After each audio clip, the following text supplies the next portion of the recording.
আসসালামু আলাইকুম। কেমন আছেন আপনারা? আশা করি আল্লাহর রহমতে সবাই ভালো আছেন। আমিও আলহামদুলিল্লাহ আপনাদের দোয়ায় ভালো আছি।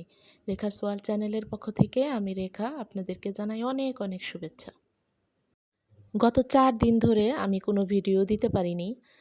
আজকে একটি নতুন ভিডিও নিয়ে আসলাম। প্লিজ লাইক দিয়ে ভিডিওটি ফুল ওয়াচ করে দিবেন। দুপুরের জন্য রান্না করে নিলাম। এখনও শেষ হয়নি, রান্না চলছে। ডাল রান্না করলাম, করলা ভাজি করলাম, মাছ ভুনা করলাম, আর মাথায় একটা চিন্তা ঘুরপাক খাচ্ছে, আজকে ফ্রিজ ডিপ ক্লিন করব। ঝটপট রান্নাটা কমপ্লিট করে নিলাম। আর ডাল রান্না করতেও বেশি টাইম লাগে না, করলা ভাজি করতেও টাইম লাগে না, আর মাছ ভুনা করতেও টাইম লাগে না, এগুলো ঝটপট হয়ে যায়। তো আমি রান্না ঝটপট কমপ্লিট করে নিয়ে ফ্রিজটা ডিপ ক্লিন করব। ডিপ ক্লিন করলে কি হবে, আমার বেশ কয়েকদিন আবার চলে যাবে। তো ওইদিকে আবার ভর্তা করব, কাঁচকলার ভর্তা করব, এজন্য পেঁয়াজটা পুড়ে নিলাম।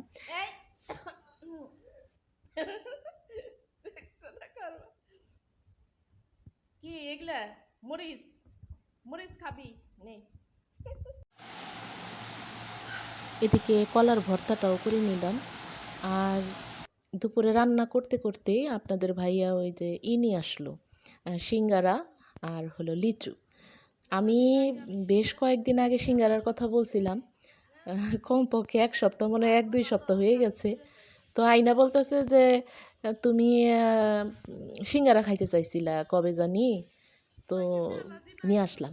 তো আমি বললাম ভাগ্য ভালো আমি যে মরে মরে যাই নাই, তাহলে তো আফসোস থাকতো আমার যে আমি সিঙ্গারা খাইতে পারলাম না। কি আর বলবো। যাই হোক, আসল কাজটা করে নেই। এই যে দেখছেন তো ফ্রিজে কি পরিমাণের বরফ পড়ছে। এই আমি একটা কাজ করছি কি, আমি একটু আগে থাকতে ফ্রিজটা অফ করে রাখতাম যদি, আমার না কষ্ট হইতো না। আমি করছিলাম কি, আর ফ্রিজটা অফ করে রাখছিলাম না, এই কারণে আমার ওই বরফগুলা যে আমি ছুটাইছি না, মানে পরের দিন আমার হাতের নখের এমন অবস্থা হয়েছে, মনে হয় কি নখের ভিতরে মাংস কেটে কেটে গেছে। আমি কোনো কিছুই ধরতে পারতেছি না, মানে ভাত খাবো সেটাও মানে খাইতে আমার অসুবিধা হয়েছে। তো আমি মনে করি আসলে এইভাবে হাত দিয়ে এরকম করা থেকে হাতে হ্যান্ড গ্লোভস পরে নিলে মনে হয় ভালো হতো, বা আমার কাছে তো আর হ্যান্ড গ্লোভস নাই, ছিল না।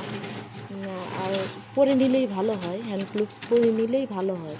এই যে বরফগুলো যখন উঠাইছি না, ওই বরফের ইগুলা লাগছে, কোনাগুলা লাগছে আমার হাতে। তো খুব পরের দিন 2 দিন পর 2 দিন আমার খুব কষ্ট হয়েছে। এই ফ্রিজের পরিষ্কার করার পরের 2 দিন হাত কেটে একেবারে মানে কেমন জানি হয়ে গেছে, ধরছে শুধু মাংসের মধ্যে, খারাপ লাগছে খুব।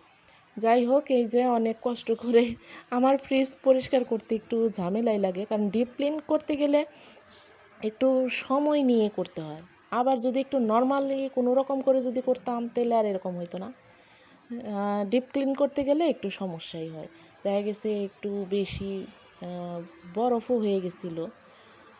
যাই হোক, পরিষ্কার করছি, পরিষ্কার করে এই ফাঁকে দেখেন কে আবার উকি দেয়।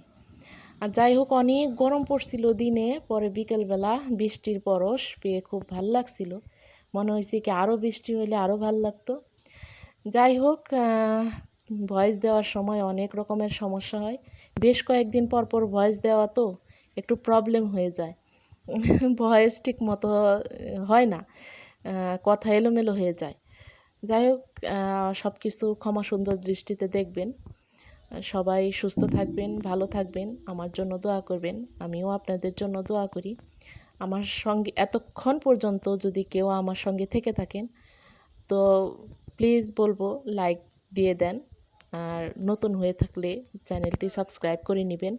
আর ভিডিওতে এসে সাবস্ক্রাইব করে নিলাম, বন্ধু করে নিলাম, বন্ধু হয়েছি, এগুলো বলবেন না। এগুলো ছাড়াও অন্য কিছু বলা যায় যাতে আমি বুঝতে পারি, এরকম কিছু বলবেন, ওগুলো বলবেন না। তাতে সাবস্ক্রাইব আপনারটাও কাটে, আমারটাও কাটে, স্পাম কমেন্ট এটা। তো যাই হোক, এভাবেই, কারণ যারা একদম নতুন তারা তো এই ভুলটা করেন, পুরাতনরাও করেন।